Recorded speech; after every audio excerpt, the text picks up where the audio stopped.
This summer here in New Zealand, which is summer at the moment, it's currently March 2025, but this summer in New Zealand, I've been able to go for swims most of the day. I live really close to the beach, and I go to this little beach, little bay, about 5 minutes drive from here, called Waiti Bay. And it's a beautiful little bay to cool off after a hot summer's day's work. And if you come over to the blog post, you'll see a little YouTube video of it where you can watch. Actually, I might just include it in the show notes. But most of the time it's actually quite flat and there's not much wave. But the other day I went around to the bay for my normal swim, and it was a little bit choppy. There was a bit of wave, and it wasn't flat. So, but regardless, I decided to go in and I was just in there, and then there were some really big waves came in, like 2 meter high waves. And I was out there and I thought, well, those would be good for body surfing. So I swim away from them, swim, and the wave just picked me up and just took me in. And I got gravel up my nose and sand up my ears, and I was cleaning it all out. Ugh, for days later. And but and I was put up from those waves, and they were a lot of fun. But they were big waves, and so I went back in, and there was another really big wave came in, and I decided not to go with it, but actually just to dive under the wave. And if you ever find yourself in big wavy conditions, don't try and get over it. Dive through it because all the energy will just pass over you, and you'll go up and under it. And and I did that, and I could feel, all the energy sort of swirling around me and going over me. And then I popped up, and there was the wave behind me, and I sort of rubbed off my hair and waited for the next one. Uh, but have you ever experienced anxiety as kind of like a wave? And waves of anxiety can start incredibly small. And it could be just like a trigger happens and you're suddenly getting hit by a wave of anxiety. Very fast, almost sudden. The body is in reaction, fight, flight. You can feel yourself maybe just taking off, sort of thing. Fear, energy, all that sort of starts to panic. But another type of wave can be a wave that has a sort of a slow build up and you can see it coming. And the body just grows in anxiety, worry, and fear. And you've had these waves appear so many times that you're now kind of on the lookout for those waves.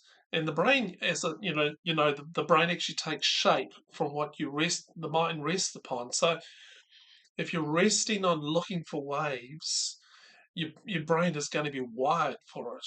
And we look at every wave and we wonder if whether it'll smash us into the rocks, even if it's just a tiny little wave. And a ripple can become like a tsunami in the wiring of our brain.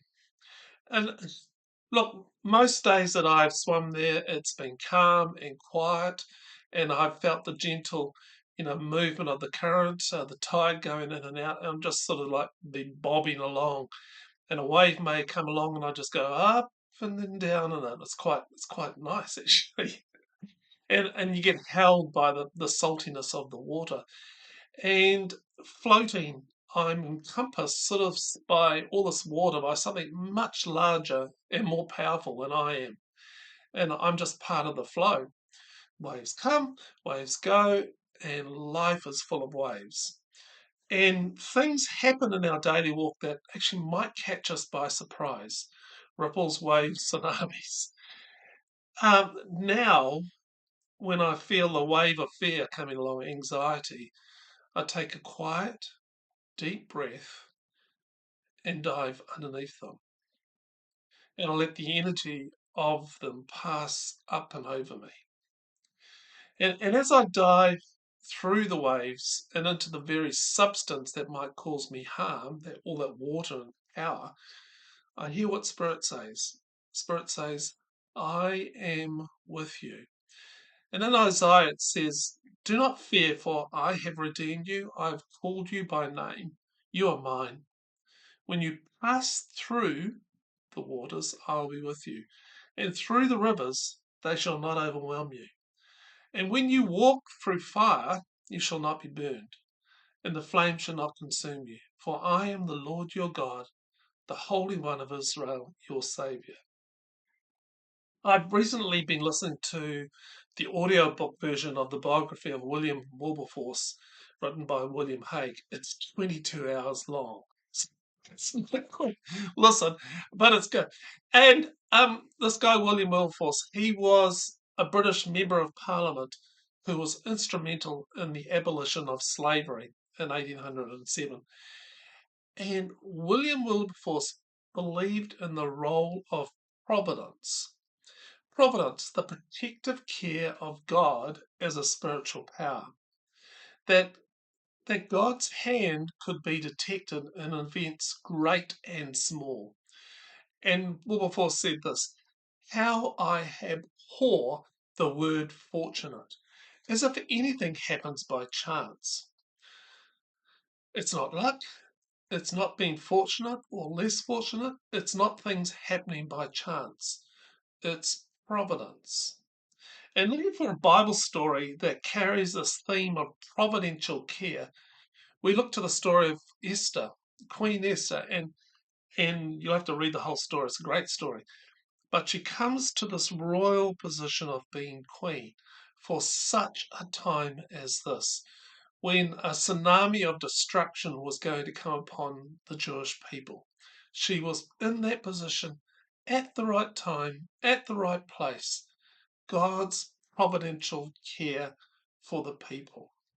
Look, you have waves, I have my own. And what is your immediate response to something that panics you? All right, panics you. For me, now after facing many waves in my life and thinking about what happened last week out on the beach, I want to dive and swim through them. They can contain so much energy that can frighten me, drag me away, helpless. But I can make a choice to see them, note them, and dive below and through them. I see you, fear. A quiet, gentle breath is taken, and I ask God to take me through it. I swim through the waters, pass through the waters with me. In the rivers, don't let me be overwhelmed. Me to see the evidential care of providence. Yeah, and I take note of providence. I write it down. I train my brain into a providential way of thinking. It's not by chance, it's not by luck or even hard work. It's by listening intuitively to God providing me ways in and out and through. And Julian of Norwich said this: "All shall be well, all manner of things shall be well." Here's a poem. It's called "I Dive In." I'm in the ocean, salt water floating me, bobbing up and down, current flowing free. Water touches my skin, hidden underneath. What will happen? Sacred mystery. Waves come toward me, waves tall beyond my reach. Waves take me to another place, wave lessons do teach. I merge with the wave. It consumes and takes me there. I rise from sandy place, sand grit midst in grey hair. Joy and laughter, fun and childhood glee, erupts from somewhere deep within. Joy and gladness see. I dive into the next wave. Water energy swirls on skin. Flow around and over me. Presence held within. Providential God holds me through the wave. I am with you, whispered verse. Swim with me to save. I see the wave, familiar anxiety forms. I will dive in and through. Energy flows around my core.